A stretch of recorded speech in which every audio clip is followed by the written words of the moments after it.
Hola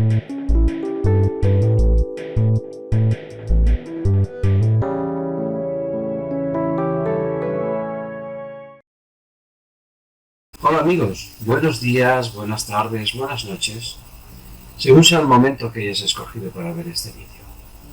A continuación, una interesantísima entrevista con Jaume Su, un auténtico conocedor del arte del tarot. De su mano, nos adentraremos en conocimientos absolutamente sorprendentes acerca de este maravilloso arte.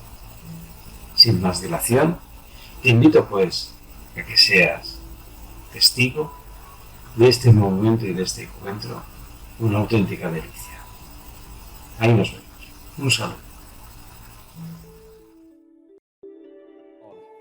Bueno, pues buenos días, buenas tardes o buenas noches, según sea el momento. Y por fin ha llegado el momento, que esta grabación la teníamos pendiente desde hacía tiempo. Problemas técnicos, problemas de coordinación, pero bueno, lo bueno se hace siempre de esperar. Espero tener una conversación contigo lo más amena posible, de esas que a veces hemos tenido tú y yo, sobre el tema del tarot. Como la idea es que divulgarla por las redes. Habrá gente que a lo mejor será por primera vez que sepa de ti, y entonces te voy a hacer algunas preguntas para que quien no te conozca un poco de ti. Entonces, muy bien. Bueno, a ver, cuéntanos, ¿quién es Jaime? Cuéntanos un poquito de tu historia. Nadie me llama Jaime, todo el mundo me llama Jaume. Jaime es lo que pone en el documento nacional de identidad. Tú ya sabes que con Franco estaba prohibido el catalán, entonces Jaime es lo que pone en el DNI, pero yo no lo uso nunca, ¿no? Entonces yo me presento con el nombre de Jaume y la primera sílaba del apellido del padre, que es Jaume Su. Y soy un estudioso del mundo de los símbolos, y eso me llevó un día también al tema del tarot. Además, llevo investigando todo el tema de la espiritualidad pues desde pequeño. Bueno, llegaremos a eso. De hecho, tú y yo nos conocimos porque en una ocasión tú me buscas por mi relación con el tarot. A partir de ahí sale nuestra amistad, nuestra colaboración, nuestro caminar un poco juntos, y también sale este vídeo.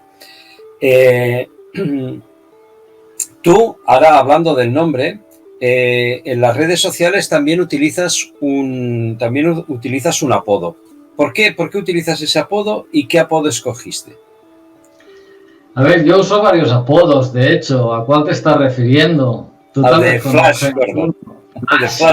Es el que yo conozco. No, pero claro, yo en la red tengo más apodos, ¿vale? Son Nikes y eso. Bien, yo escogí el apodo de Flash Gordon porque Flash Gordon es una figura arquetípica y cumple todos los propósitos, digamos, del esquema clásico, ¿no? Es el héroe que tiene una compañera que tiene su propia personalidad y es una heroína en sí misma, y luego tiene el amigo fiel, forman un triángulo, y en las historietas de Flash Gordon lo que vemos es que los tres personajes nunca están juntos, siempre tiene que haber uno que lo dejan prisionero y entonces el otro lo tiene que venir a buscar. Entonces muy pocas veces están juntos, y es como funciona un poco la historia arquetípica en nuestra vida. Entonces, cuando tengo novia, mi novia en mi agenda no figura como el nombre que tenga, sino es Dale Arden, que es la compañía de Flash Gordon. Y de esa manera pongo, digamos, en esta forma mágica, los arquetipos en movimiento. Es que esto es una de las cosas que, conociéndote en la trayectoria que estás realizando, todo absolutamente tiene un porqué y para qué, y todo muy vinculado al mundo del símbolo. Entonces, ¿qué es el símbolo para ti? ¿Cómo lo definirías? ¿Qué tiene de especial el símbolo? Para alguien que conoce el símbolo, ¿qué le dirías que es? El símbolo es un lenguaje. De hecho, es la representación de una cosa. Esta cosa puede ser material o puede ser más intangible, ¿no? Entonces, el símbolo, a pesar de su simplicidad, hablando de símbolos simples, puede contener una historia mayor que nos ayuda a comprender la naturaleza de la realidad. Y en ese sentido, el símbolo es un archivo comprimido de información. O sea, con un símbolo puedes decir muchísimas cosas, pero hay que tener una formación para poder leer el símbolo. El símbolo no es solamente, pues tal cosa significa tal cosa. No, no, no. Hay que pensar cómo se ha llegado a que ese símbolo represente realmente esa cosa y cuántas cosas, digamos, relacionadas hay en el tema. Eso es lo que es para mí el símbolo. Se podría entender entonces que el símbolo es como una metáfora, como un mensaje codificado, pero podría ser que cada uno de un mismo símbolo se llevase su propia interpretación en base a su historia, a sus creencias, es decir, ante un mismo símbolo no todos llegasen a la misma comprensión. Sí, exactamente. Tienes un archivo comprimido y entonces vas y lo descomprimes, ¿no? Pero ¿qué es lo que sucede? Las partes del símbolo que tú no has estudiado porque no conoces esa materia, pues entonces no puedes comprenderlas. Entonces solo puedes captar la parte del símbolo que de manera natural puedes comprender porque ya tienes información previa sobre ella. Es como el tarot. En el tarot no puedes ver otra cosa que tú no conozcas. Si conoces la mitología, verás mitología. Si conoces las ceremonias de las familias reales, verás las ceremonias de las familias reales. Si no las conoces, son invisibles para ti. En el símbolo pasa igual. Una cruz, un cristiano lo verá de una manera, pero yo lo veré de una manera realmente muy dimensional, multidimensional. ¿Cuándo empieza para ti en tu vida física terrenal, en esta encarnación, tu acercamiento al tarot? ¿Eres tú que busca el tarot? ¿Es el tarot que te busca a ti? El tarot parece ser la pieza final, digamos, de una vida dedicada a entender qué es el mundo, porque he hecho muchas cosas y me he metido en muchos líos y he aprendido muchas cosas, ¿no? El tarot yo lo conocí cuando yo tenía 13 años y tenía una situación familiar donde un familiar nos estaba haciendo, nos estaban haciendo magia negra y entonces empiezan a surgir todas estas artes y demás, digamos, en la familia como objeto de consulta para ver qué podíamos hacer, qué nos estaba sucediendo. Pero a mí no me lo dejan tocar nunca. Mi hermano me dice, no lo puedes tocar porque no se quede las energías y yo no lo toqué nunca más. Además, me impresionaban mucho las imágenes, me parecían muy extrañas, ¿no? Y hasta un cierto punto me parecían repulsivos. Por ejemplo, el tarot de español de Fournier me parecía totalmente repulsivo y me sigue siendo... me sigue pareciendo repulsivo, pero eran los únicos tarots comerciales que estaban al alcance del público, ¿no? Del público más normal, ¿no? De la gente más selecta que ya está buscando, ¿no? Y entonces fue en el 2012 donde empecé a hacer una pequeña investigación sobre lo que era el tema del tarot y no entendí absolutamente nada. Hasta que pasados pues tal vez un par de años o un año y medio, un amigo me recomendó que leyera el libro de la Vía del Tarot. Y cuando leí el primer capítulo de la Vía del Tarot de Marian Costa y Alejandro Jodorowsky y vi que me mostraba una estructura lógica que podía comprender y podía ser demostrada y entonces podía ser razonada, entonces es cuando yo empiezo a aprender el tarot. Esa fue mi iniciación. Yo he empezado muy tarde, acabo de empezar. Lo que pasa que he empezado con bastante carrerilla. Los que te siguen en redes sociales, los que te conocen, atesoras un profundo conocimiento del tarot. Es decir, a pesar de que tú digas que lo conociste relativamente tarde, por decirlo de alguna manera, es decir, no desde tu más tierna infancia, aunque ya estaba por ahí, pero tienes un gran conocimiento del tarot. En realidad no es así. Lo que sucede es que yo tengo muchos conocimientos de muchas cosas. Entonces, cuando yo cojo el tarot, rápidamente lo veo reflejado. No es que yo haya estado más tiempo que los demás mirando el tarot, sino que veo reflejado el conocimiento que es muy amplio. Esto se ve, por ejemplo, cuando hago ponencias con Luis Palacios, pues yo tengo un amplísimo abanico de temas y muchos incluyen el simbolismo. Por ejemplo, ahora estoy tratando el tema del cine. Claro, yo el cine lo estudio desde que soy pequeño, porque siempre me ha maravillado la manera de crear una fantasía con cosas tan falsas. Y dices, ostras, ¿cómo generas estas emociones? ¿Cómo cuentas también una historia? ¿Cómo me haces desear que quiera volver a ver esa película, a oír ese cuento otra vez? Entonces, con todo ese conocimiento lo veo rápidamente reflejado en el tarot. Entonces, también como estudio la pintura, yo sé que los pintores usan trucos pictóricos y otras artes, y entonces allí las descubro en el tarot. Por eso he avanzado rápido, porque yo ya tengo la información que está contenida en el tarot. Lo que me faltaba era conocer el tarot. Entonces, ¿qué dirías tú que es el tarot? El tarot, si lo digo desde el punto de vista de las conclusiones que yo saco, es un proyecto político-religioso creado por un grupo de gente, probablemente en Alejandría, o por esa parte, digamos, del Mediterráneo, porque se dan cuenta de que las creencias antiguas van a desaparecer, Roma va a desaparecer como imperio y va a seguir dominando la mente del público, de los siervos, de los gentiles, mediante la imposición de un pensamiento único. Y para imponer ese pensamiento único lo que hacen es crear la Iglesia Católica Apostólica Romana, eligiendo los textos que les interesa a ellos y descartando todo el gnosticismo. Como estos sabios se dan cuenta que todo eso se va a perder, lo que hacen es montarían una sociedad secreta o bien fundirían sociedades secretas unas con otras y entonces crearían un proyecto que pudiera albergar todo el conocimiento que saben cómo se va a perder, empezando por el pensamiento crítico que está reflejado, por ejemplo, en la carta del paje de espadas, ¿no? Y entonces ellos inventan una forma, digamos, de propaganda, pero de alguna manera ellos conocen el futuro, sabrán que el papel existirá, el papel ya existe en China, saben que existirá y entonces ellos van desarrollando un modelo hasta llegar a la baraja que nosotros conocemos. Y cuando llega el momento, cuando se establecen los primeros talleres de fabricación de papel artesanos en Europa en el siglo XII, ellos son los primeros que van a comprar el papel para hacer las barajas. Luego, el tarot se entregaba sin manual de instrucciones. Te entregaban el tarot y te decían, pues es esto. Y el juego consistía en adivinar qué era el tarot.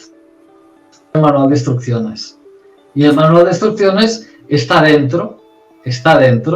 Empieza en la carta del mago. Cuando superponemos la carta del mago con la carta de la papisa, hay un truco pictórico que nos dice que encima de la mesa están los elementos que permiten descodificar ese tarot.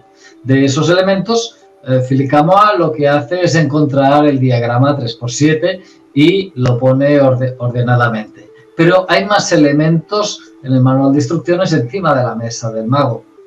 No puedo hablar de ellos de momento. Tal vez de algunos sí.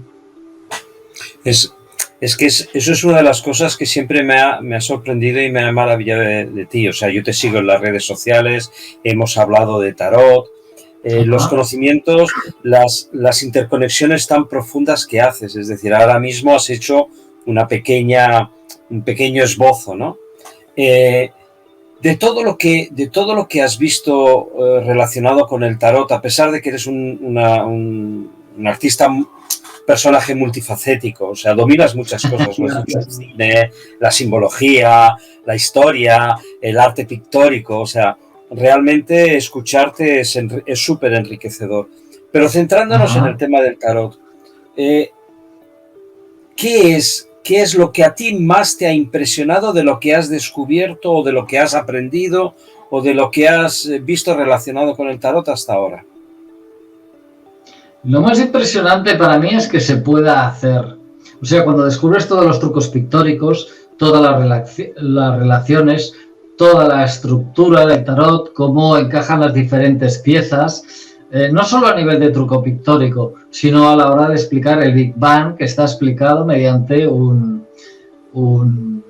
mandala, los distintos mandalas que contiene, la relación de los personajes, las diferentes escuelas filosóficas, el platonismo, el neoplatonismo, el gnosticismo, los rituales de las familias reales, los rituales de magia blanca, todo eso está contenido en el tarot con un detalle absoluto. Y además te sirve como un pequeño ordenador al cual le puedes hacer preguntas y te da respuestas.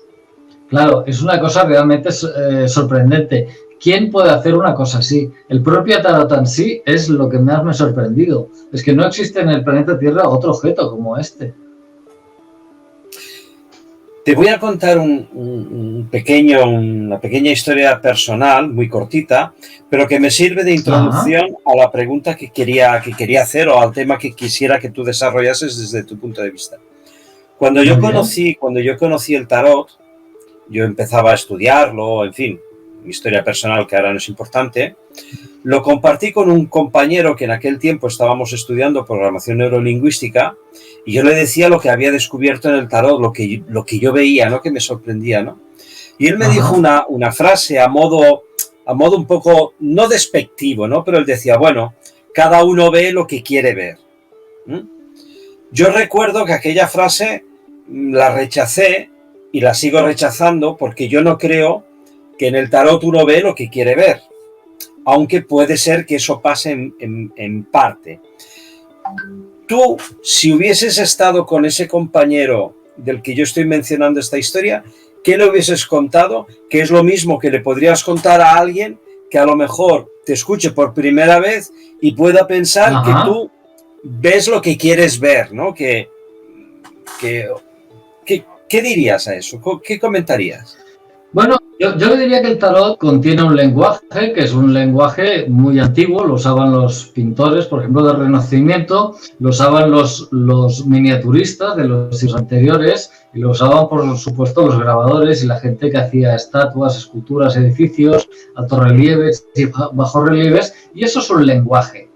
Pero ¿qué es lo que pasa con este lenguaje? Este lenguaje, cuando consultamos un diccionario de símbolos, ese lenguaje lleva, por ejemplo, si buscas, no sé, cruz, pues te dirá una serie de cosas. Pero llegará un momento que el diccionario, y no importa cuál cojas, que el diccionario de símbolos, hay significados que esos significados han sido ocultados y no aparecen en el diccionario. También si consultas los heráldica, los significados realmente que proponen los heraldistas son realmente pobres. Pero el estudio de los símbolos a un nivel mucho más alto que el del diccionario permite entender que los diccionarios de heráldica nos están tomando el pelo y que los escudos no están siendo bien interpretados. Y esto sucede con cualquier símbolo. Entonces, cuando ves no sé, un grabado en Mesopotamia y todo lo demás, eso es un lenguaje preciso. Y ese lenguaje preciso es el mismo que contiene el tarot. Entonces, yo lo único que tengo que hacer es leer. Yo nunca me invento nada para satisfacer a un cliente o a una persona que me está haciendo una consulta. Yo simplemente leo los símbolos, lo que dice. Y eso es todo lo que tengo que hacer. Eso es lo que le diría. Entonces, él podría comprarlo. Y yo le podría mostrar cómo yo veo eso. También le podría mostrar de una manera que él no lo pudiese ver. Podría tirar con arcanos menores. Y entonces, como los números y los símbolos tienen mucho peso y son difíciles de comprender si no tienes ese nivel, él podría decir que yo me estoy inventando cualquier cosa. Eso sucedería, pero la culpa no sería mía, sería suya del desconocimiento. Por lo tanto, es la otra persona que hace la pregunta que se tendría que poner a trabajar. Y entonces llegaría a las mismas conclusiones que yo, probablemente. No, es que cuando me estabas contestando antes a mi amigo, decías en una lectura, es decir, estabas introduciendo un elemento vinculado al tarot, es decir, hacer una interpretación en base a los símbolos. Pero yo te conozco a ti, yo sé que tú eres un estudioso del tarot, es decir, tú estudias el mensaje que da, las enseñanzas que hay. De hecho, a nivel personal, yo para mí una de las claves en tu aportación al tarot o al mundo del tarot es el trampantojo, es decir, estudiar en profundidad la cantidad de trampantojos que hay en el tarot. Quizás estará bien que expliques algo porque a lo mejor hay alguien que por primera vez dirá trampantojo, ¿y eso qué es? Vale. Bueno, vamos a hablar de trampantojos. El trampantojo es un truco pictórico, expresión francesa que viene trampa l'ull, trampa para el ojo. Entonces es normalmente un efecto óptico que se puede usar en pintura, se puede usar en arquitectura y se puede usar en otras artes. Incluso en danza, si quieres. Cuando los bailarines se quedan quietos y llevan unos disfraces y tienen una forma y cuando se mueven cobran otra. Es una especie de camuflaje, digamos, en la imagen, ¿no? Entonces, el trabajo en sí lo que es un truco pictórico en el arte diseñado para esconder una segunda historia. Si conoces cómo funcionan esas historias, puedes encontrar los trampantojos. Pero estos trucos pictóricos se encuentran cuando tú ya conoces la historia previamente, entonces la ves. Si no, simplemente ves el cuadro, ¿sabes? Hay una imagen que es la convencional, que es para todo el público. Pero si conoces cómo funciona la pintura antigua, puedes ver el truco pictórico. Y resulta que el tarot está lleno absolutamente de trucos pictóricos. Yo lo he descompuesto en piezas y pues tendré unas 250 o 300 piezas que se pueden ir juntando siguiendo determinadas normas muy estrictas y entonces revelan una serie de imágenes que solo pueden ser interpretadas cuando tú conoces el contenido previamente. Volvemos a lo primero, tienes que tener primero los estudios y luego es cuando tú puedes verlo reflejado en el tarot. Yo no he encontrado otro camino. Y un mismo trampantojo se podría encontrar en tarots diferentes, de épocas diferentes. ¿Puede cambiar? ¿Puede ser que un trampantojo, lo digo porque, y vuelvo a decirte, esta conversación puede llegar, que esperemos que sí, a gente que no conozca nada del tarot o lo conozca por primera vez. Como de tarots hay muchos a lo largo del tiempo y a lo largo de la historia, cuando tú estudias lo haces con varios tarots, con tarots diferentes, siempre utilizas uno. El mismo trampantojo se puede encontrar a lo mejor en 3 tarots o a lo mejor solo en uno o en todos los tarots. Mira, yo empecé con el tarot de uno de los tarots de Fournier, pero me di cuenta que estaba muy deslavazado y los colores no eran correctos. Entonces conseguí el tarot de Alejandro Jodorowsky y Philippe Camois, que es este, pero yo lo pasé a blanco y negro y lo intenté colorear copiando antiguos juegos de tarot, tanto de tipo 1 y de tipo 2. Y me di cuenta que los colores no se ponían de acuerdo en nada. Me di cuenta que la restauración de Philippe Camois a nivel de color era muy distinta de cualquier tarot original, ¿no? Eran mucho más semejantes cualquier otro tipo de tarot antiguo que el de Jodorowsky. Entonces lo que hice fue descartar el tarot de Alejandro Jodorowsky y Philippe Camois y empecé a restaurar juegos de tarot antiguos y a imprimirlos. Yo, digamos, limpiaba la imagen, le quitaba las impurezas y me hacía una plantilla y luego lo mandaba a imprimir, cortaba los naipes y lo usaba tanto para barajar como para estudiar, ¿no? Entonces, al ir estudiando con el ordenador todos los tarots, me di cuenta de la historia que había detrás del tarot. Habían dos tipos de juego de tarot, básicamente, los juegos de tipo 1 y los juegos de tipo 2, porque había habido una censura y para preservar la tradición lo que habían hecho los maestros grabadores de tarot, y esto debía de suceder en el siglo XIV, siglo XIII, siglo XIV, ¿vale? Lo que hicieron era hacer dos clases de tarot. Uno contendría los símbolos y el otro contendría algunos símbolos y las medidas perfectas que permiten encajar los dibujos, los diferentes trampantojos que están escondidos. Entonces, el trabajo de Camois y Alejandro Jodorowsky es juntar estos dos tarots en uno y recuperar, digamos, la censura que hubo en el siglo, ya te digo, XIII o XIV. Pero, a pesar de todo, había que restaurar también los colores y símbolos que se habían perdido de manera irremisible. Entonces, cuando tú coges un tarot antiguo, no hay ningún tarot que te pueda revelar la información. Entonces, esta mezcla que hicieron Alejandro Jodorowsky y Philippe Camois, ¿vale?, es convertida en un tarot transparente. Esto es una carta transparente de tarot. Es lo que permite descubrir dónde están los trampantojos. Porque cuando las cartas, y digo en origen, cuando las cartas se perdían o faltaban cartas o lo que sea, otra de las cosas que se podía hacer con el tarot, y yo pienso que fue diseñado así, es que se podían recortar. O sea, no se encontraban los trucos pictóricos por transparencia como yo hago con la carta transparente. No, se recortaban en piezas y entonces tú podías ir montando un dibujo sobre el otro, construir los distintos personajes y escenas que contiene. Esa es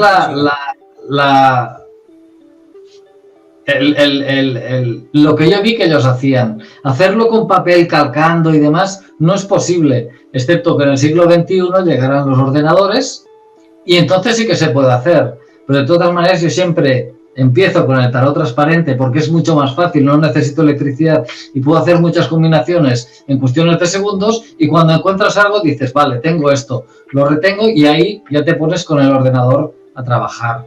Intentas vislumbrar qué es lo que te quiere decir y qué otros elementos y que pueden ir adheridos ahí y qué historia puede contarnos.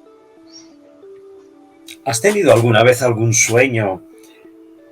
Cuando digo sueño es en el momento que uno va a dormir, sueña, en el que tú estuvieses haciendo cosas vinculadas al tarot. No, nunca. ¿Nunca? De hecho, solo he tenido un sueño con el tarot. ¿Ah, sí? ¿Se puede saber? Bueno, se puede saber, es un poco comprometido, pero lo voy a decir. Pues mira, estaba durmiendo en cama ajena, en casa de una amiga, ¿vale?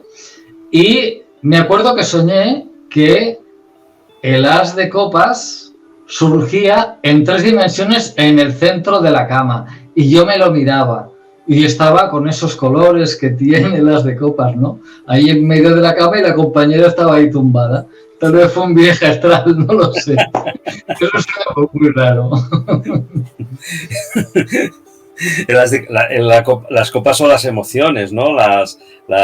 Sí, las emociones, lo que sentimos. Puede ser que a lo mejor tuviese un mensaje más simbólico por el hecho de ser las de copa. Es el contenedor, el contenido y lo sagrado. Es como un poco el santo grial, la búsqueda del santo grial, ¿no? La piedra filosofal, ¿no? Por supuesto, el santo grial es el matraz, es el crisol, Es que como el tarot se basa en la sincronicidad, todo es por un algo y para un algo, por eso profundizaba, perdóname la licencia, ¿no?, de hablarlo así, en el por qué es el as de copas y no a lo mejor otra carta, ¿no? Que a lo mejor ahí está también un poco del simbolismo que evidentemente es personal tuyo, o sea, no... Pero bueno... No lo sé, pero para mí la pregunta es, ¿por qué el único sueño que he tenido de tarot es ese? Es el as de copas, al menos hasta ahora. En ese contexto. En ese contexto. Porque el as de copas lo ves en 3 dimensiones dibujado en la habitación, que está a oscuras con la otra persona en la cama y yo que estoy fuera de la cama como soñador. Impresionante, impresionante. ¿Tú crees si realmente, como dicen las Sagradas Escrituras o las profecías, estamos en los finales de la 7ª generación, de la 7ª humanidad? ¿Tú crees que el tarot perdurará en el tiempo en la nueva humanidad o solamente el tarot lo ha vivido esta humanidad, esta generación? A pesar de que está perdido en el tiempo, ¿eh? No lo sé. Entiendo que el simbolismo del tarot principalmente viene de Egipto, aunque tiene elementos simbólicos de todas las culturas del planeta. Incluso añadiría América, pero digamos allí es mucho más escaso. Sí que recoge, digamos, más tradición del imperio del Valle del Indo, de Egipto y de Europa, ¿vale? Y de África, y ahí es donde yo creo que se queda el simbolismo y que nace ahí, ¿no? Por lo tanto, entiendo que este simbolismo vendría de la Atlántida. En el momento que metemos a Egipto, ya nos vamos al tema de la Atlántida, ¿no? Pero yo ignoro si ellos tenían este vehículo. Yo creo que no, porque no está expresado en los jeroglíficos. Yo he estado en Egipto, estuve hace muchísimos años y nunca vi una relación de todo lo que yo he visto. Y yo vi mucho, estuve 2 meses en Egipto y nunca he visto una relación con el tarot, excepto a nivel de lenguaje. A nivel de lenguaje. Yo una vez vi o a nivel de leyenda. Yo una vez vi un trabajo hecho por un periodista español, que no sé si a lo mejor ya habrá fallecido, que era, él también era un apasionado de Egipto. Y él había hecho un libro, unas láminas, más que un libro, eran unas láminas y tal, eran el libro de los muertos. Pero cuando tú ves las láminas de ese libro de los muertos que había hecho ese periodista español, casi se está viendo los arcanos mayores. Entonces, bueno, ¿podría ser esa la referencia al tarot en Egipto? No, a ver, yo te diría que el libro de los muertos está contenido en el tarot y lo podéis encontrar perfectamente dibujado en el diagrama 3x7. Está el libro de los muertos ahí, solo hay que buscarlo. Está ahí, con todo detalle. Pero si no conocéis todos los diferentes símbolos que tiene el libro de los muertos, primero tienes que estudiar el libro de los muertos y luego verlo reflejado en el tarot. Volvemos al tema inicial. Como yo ya tenía asumido el libro de los muertos y lo conocía, cuando voy al tarot rápidamente lo encuentro. Así que está ahí, pero no está dibujado exactamente igual, pero los símbolos todo son exactamente lo mismo. Una vez me... Lo que no está representado es como carta. O sea, si tú, por ejemplo, verías al ermitaño, que es Tot, no lo verás representado exactamente como aparece en el libro de los muertos. Digamos que los elementos están parte en esta carta y parte en el resto de personajes a los cuales estarían representados las figuras del tarot en el libro de los muertos. Y entonces habría que recombinar los elementos y ver la historia. Pero está ahí perfectamente dibujado. Cuando lo ves es totalmente obvio. Una vez me lo preguntaron a mí y ahora te lo pregunto yo a ti. Antes hablábamos de lo que el tarot te había dado, ¿no? A nivel personal.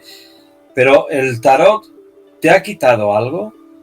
¿Has tenido que pagar algún precio a nivel personal, anímico, emocional, no sé, por el hecho de estar involucrado en el mundo del tarot, por estudiarlo, por adentrarte en él? No, porque yo nunca he tenido grandes ambiciones con el tarot. Yo simplemente lo he ido estudiando, pero lo que pasa es que pues parece ser que he encontrado, digamos, la mina de oro, ¿no? He encontrado el tesoro, que además yo creo que son varios, ¿no? Entonces no me ha quitado nada. De hecho, me da mucho. Yo me doy cuenta de que desde que yo manejo el tema del tarot, puedo tomar muchas mejores decisiones, porque tengo un libro que habla que me aconseja, cosa que no había tenido en el resto de mi vida. Claro, esto no tiene precio y entiendo, por tanto, la censura que sufrió el tarot, porque imagínate que hubieran en esa época personas que pudieran interpretar como yo y que cada ciudadano pudiera adquirir un tarot, o sea, un ordenador que es un libro que te habla. Y si comprendes el lenguaje de los símbolos y haces las preguntas correctas, tu vida va a ir muchísimo mejor. Es un regalo del cielo.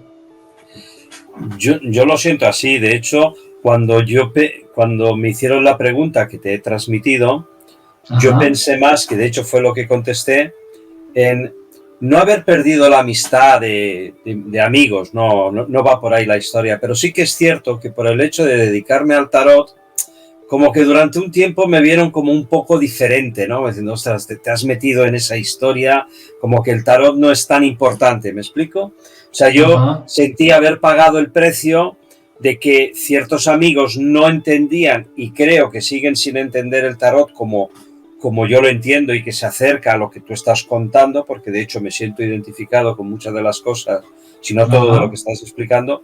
Pero sí que es cierto que decir, ostras, ha habido amigos que hasta eso del tarot lo tienen un poco, pero porque no lo ven. No, yo entiendo que la gente no pueda quizás ahora ya no tanto como antes, cada vez se está, a través de los medios de comunicación, el tarot se está abriendo caminos, se está divulgando verdaderamente el tarot cuál es, ¿no? Pero es verdad que todavía hay mucho prejuicio respecto del tarot. Yo iba un poco en esa dirección. Tú no lo has vivido, ¿no? Afortunadamente. Yo creo que el tarot está totalmente desprestigiado, y si yo tengo una razón para creer en él, es que hay cosas que no puedo explicar. Por ejemplo, cuando vemos a Ishtar, esa figura de terracota que tiene 16 centímetros y que está en el Museo de Londres, y que es una copia casi idéntica del Diablo del Tarot, y esa piececita de barro que está en el museo fue encontrado, creo, a finales del siglo XIX y adquirido a principios del siglo XX. Y cuando ves que el simbolismo es exactamente casi el mismo, casi los puedes superponer, te preguntas, ¿cómo lo habrán hecho para enterarse que este dibujo existía, esta figura existía, o cómo han transmitido ese mensaje simbólico durante tantos siglos? Entonces, cuando yo trato con el tarot con la gente, lo intento ver desde una perspectiva histórica, pero no como hacen los historiadores, que lo que hacen ellos es buscar pruebas y decir este es el más antiguo, pues tal vez el que lo hizo más antiguo es el que lo inventó. Yo no me muevo en ese terreno, me muevo más en el terreno del símbolo, y donde puedo ver que hay cosas dibujadas en las cartas que son muy antiguas, que vas a encontrar en la antigua Sumeria y demás, ¿no? Entonces, cuando tú le invitas a una persona que no cree en el tarot y le dices, ¿tú por qué crees que esta relación entre esto tan antiguo, que se ha descubierto ahora y que por tanto no conocíamos, y la baraja de tarot que la conocemos aproximadamente desde el siglo XV, ¿no? Entonces, claro, ahí ya no tienen ninguna respuesta a esta gente. Lo único que pueden hacer es retirarse de la conversación o ponerse a pensar. No intento tampoco nunca discutir con ellos, ¿vale? No, simplemente nunca llegarás a nada. Pero de momento les has planteado una pregunta para la cual ellos no tienen respuesta, y yo ya no tengo que contestarla porque yo ya la tengo contestada. Les paso la pelota en su terreno, es lo único que puedo hacer. Así que no pierdo amigos por eso. Simplemente les digo, no, esto existe y se puede demostrar. Los trampantojos se pueden demostrar, los trucos pictóricos. Entonces, como todo es demostrable, yo nunca quedo en evidencia. Pero sí que es verdad que, por ejemplo, los programas de televisión, la multitud de tarots de colorines que hay y el mal uso que se hace y los malos consejos que se dan por televisión en este tipo de programas a altas horas de madrugada, es espantoso. Es que hay cosas que no se deberían ni siquiera de decir. ¿Por qué aconsejas tan mal? Y es porque esta gente está conectados con entidades negativas que les dicen determinadas cosas y eso es lo que le sueltan al cliente. Pero es que un psicólogo les pegaría un tirón de orejas. No me extraña que esté desprestigiado. Y no puedo salvar persona por persona. No, tienes que creer tú. Yo no estoy aquí montando una nueva religión o defendiendo un antiguo. Estoy diciendo, oye, que esto no es lo que parece. Y se puede demostrar. Además, la verdad se impone por sí misma. No hace falta que nadie la defienda. O sea, ya tiene los suficientes argumentos como para hacerse espacio por sí mismo. O sea, no es solamente cuestión de tiempo, y el tarot es una de ellas. Bueno, pues